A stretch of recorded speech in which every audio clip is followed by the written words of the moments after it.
Jeff, seemed like just the turnovers early were kind of the biggest thing. I guess how do you address that, or I guess what do you feel like is the cause of those turnovers? Well, they definitely were an issue early. I thought well, hell, CL was here. No wonder. Let's just finish it now. Every game he comes to, we lose. He is absolutely bad luck. Who invited him? Are you kidding me? No, I mean, we just, we started off, we're executing offensively, scoring the ball, but then we turn it over. And defensively, we're fantastic in that first quarter. But I think we turned it over 8 times. You're shooting yourself in the foot. Instead of having the opportunity to extend a lead because you're working so hard defensively, we're just handing the ball back to them. And a lot of them are unforced. We put the ball above our head against the zone and sit there and stare where we're trying to pass it, and then we're shocked when they get a hand on it. And all we work on, I'm telling you, it is elementary school times of practice on just reverse it, triple threat. Reverse it, triple threat. I got the drill from my wife who coaches her 5th and 6th grade team, my daughter. I mean, that's how elementary we've gone back to, because it's habits that, they continue to carry with them that we've got to get fixed, because everybody's playing zone now, because we stand in the corner, and it's things that we work on in practice, I promise you. I mean, overload a zone, cut, find the open area, but we like to just stare at the basketball and stand next to our man. So then you're simple to guard. And then when we do flash, for some reason we won't look at the basket. We're always looking to try to pass it someplace when we're open. And then we had a couple possessions there, in the third and fourth quarter where I thought we looked really good. But it's just trying to get us to carry those over more. Yeah, the turnovers were an absolute killer. Now, they only scored one more point off of the turnovers. But, we take a 4-point lead with 4:40, I think, to go, and scored 2 points the rest of the game. It's like you fight to get all the way back because of the hole you dig yourself in, and then you don't finish off a game. And that's really been our issue in all of our losses, is I think we've been up in the under 5 to play in our last 4 of our 6. And you've got to be able to finish it off. Yeah, Jeff, obviously you still get the double bye for the ACC tournament. As far as, other things you want to see the team improve on, or Everything. Does it help? I know you went undefeated on the road in conference play. Does it help? Does that kind of carry over into the tournament as well, or that kind of road mindset? Or I'll tell you, for a Friday around 7:15. I think our game's at 5. Is that right? So yeah, I'll be able to tell you at 7:15 on Friday. I'm hoping, but we have to get ourselves. We have to be willing to adjust. Our tempo is bad. We're not playing at the pace that we were playing at in January. The ball's sticking. What I mean by that is, like, we get somebody, we'll make one pass at the top in the wings wide open because we've made the zone shift, and we will literally hold it until now they're a step or two away, and then on the pass now it's too late. And then we had a clinic on shot fakes, but the problem is it was when they weren't being guarded. Like, we shot fake nobody. And I'm like, guys, you got open shots, you got to take the open shot. But we were shot faking when we weren't being guarded, and then when we did that, it allowed us to be guarded. So that's on me. I've got to get that fixed. It's just I feel terrible for our fans, and I told our kids before the game, like, we have to go out here and win one for them. I mean, they're coming out, unbelievable excitement. They get behind us. Same thing for the Virginia game, same thing for the Duke game, South Carolina game, and we're not finishing. I'm like, guys, on a Sunday, a beautiful day, you don't start winning games. Like, I'll go to the park if I'm a fan. Like, we have to make them want to come back. And unfortunately, we're not finishing. Now, they're all competitive. I mean, I think everybody's getting into it. They're excited. They're yelling and screaming, but we're not finishing them. And that's what hopefully we can understand and take from it. Did you tell them at all that Duke had lost? Was that or just They all knew that? They knew Yeah, that I mean, anyway? they all knew it. Like, of course, I said, hey, now you got a chance. There's more excitement to it. You're playing for a share of a conference championship. But I also said, you don't think that the Notre Dame knows that as well? So there's even more excitement for them to beat you. And I thought we came out well. I thought we guarded extremely well. Three of the four quarters, I thought we guarded it great. But the problem is, one quarter again, which has kind of been our MO in games, we didn't change up how we were guarding. You know, my staff's like, oh, we should change this, change that. I'm like, guys, we held them to 7, 14, and 15. That's pretty damn good. But the problem is we couldn't score the basketball because we were turning it over way too much. I guess when you look at the game that you guys played in South Bend this year and then now this one, in what ways did you see Notre Dame improve most between the two? Well, where they improved was we threw them the ball. So, I mean, and they did a great job of catching it. We were outstanding. I thought Hannah played great today.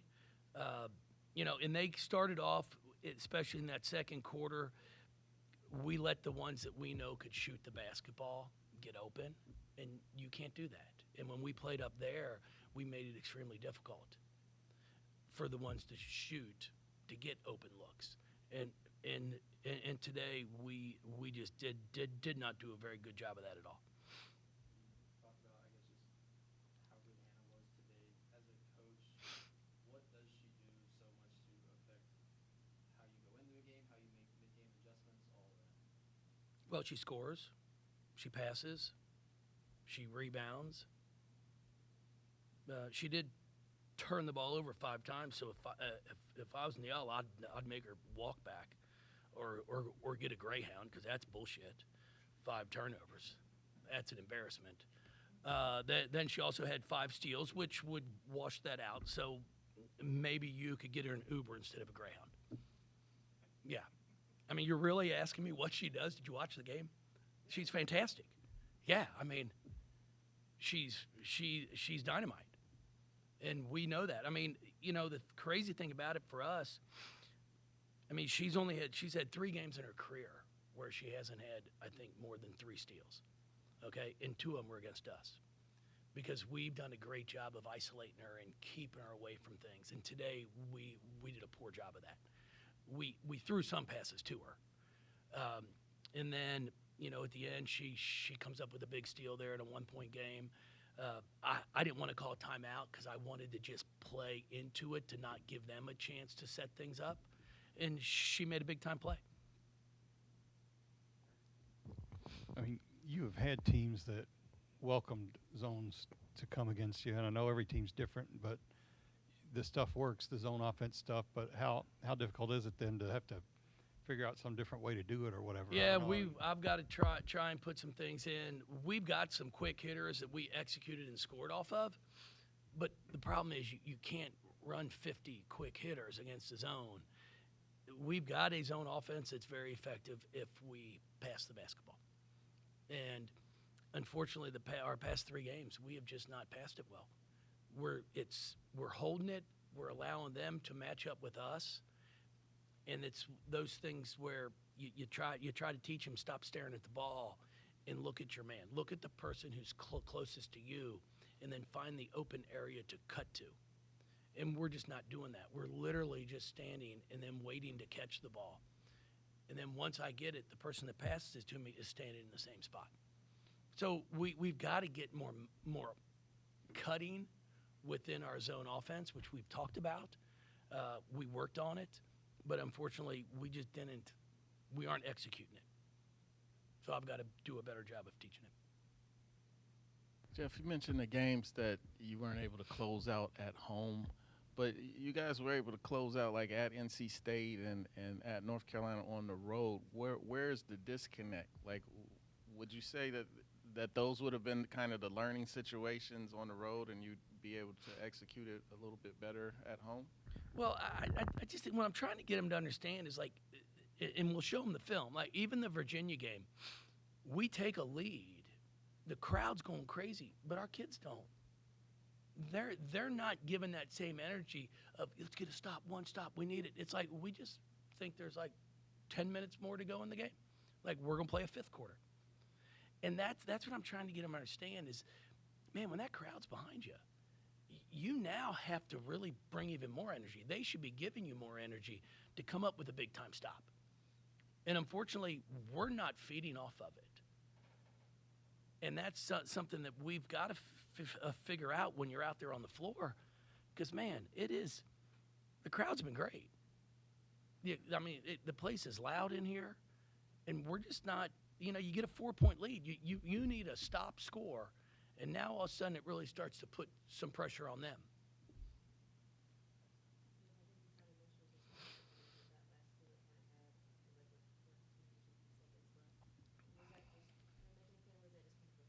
That was a big play. No, we were trying to run a little 4-down action into a double screen for Taj to come off of it, and looking for Taj to possibly shoot a pull up, and she made a big time play. Yeah.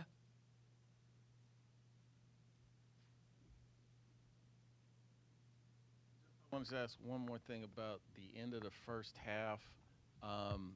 The foul. I kind of heard you on the radio say it's unfortunately our ribbon board was not working, and it's something that I've got to get my staff and everybody, Matt included, to know what the foul count is, because the ribbon board had 3 fouls. So when I look up at the board, I'm like, we got 3 fouls, so we have a foul to give. So Amari did exactly what they were supposed to do, and then we actually had 4. So it's a little frustrating. Our table, I think, should also be letting somebody know, and they might have, I don't know, but nobody let me know, because I never would have had Amari foul if we didn't have a foul to give. And, 2 points were big as it goes down. So, I mean, that's my fault. I'll address that with my staff. But it's just unfortunate that, you look up, you expect something to be working. I think we spent a few dollars on that. So I think we're going to go to the flip score when the NCAA tournament comes. We're just going to have a red and green and stopwatch. Yeah. Now, it's one thing I'll say. Like, when you're in, what I like about FIBA in Europe is they actually have a counter on the table. So they'll put a 1 down, they'll put a 2 down. Like, you can just look on the table, and it's going to tell you. And now, they still got the big boards, the replays, and all that, but it's as archaic as it can be, but it's effective. Because as a coach, you know exactly what's going on because it's actually on the table. And that's probably expensive, though.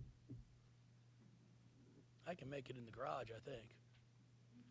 But yeah, you got to take that little triangle and put it up on top of the post. Yeah. I know. All right. I appreciate y'all. Thank you.